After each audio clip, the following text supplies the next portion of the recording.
And I recently attended an event just a few weeks ago with several of the volunteers in that project. And what's happening is they are legally being given DMT at Imperial College, which is one of the leading research institutes in the UK. And for the first time ever, they're not looking to find out what are the possible therapeutic outcomes of this. They're actually looking at the experience itself. It's very well known, anybody who's used DMT, I've used DMT multiple times, is going to have entity encounters. They're going to meet entities who may sometimes look very weird. They may be part animal, part human in form. They may be almost formless, but yet they speak to you, they communicate with you. And of course, the mainstream attitude, this is just rubbish, this is just your brain on drugs. Well, Imperial College, they're now testing that view. And the astonishing thing is that these volunteers, both men and women, are all coming back with accounts of meeting the same entities and the same world. And it has to raise the question, and I know Rick Strassman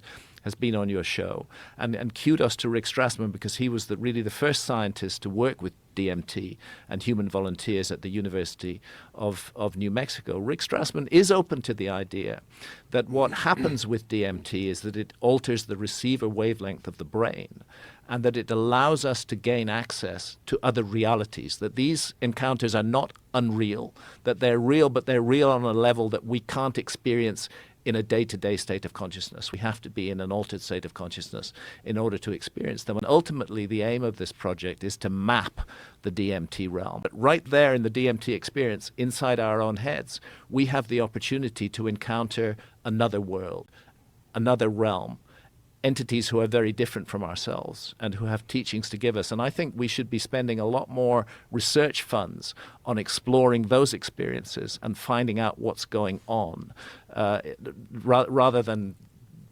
zooming off to other planets.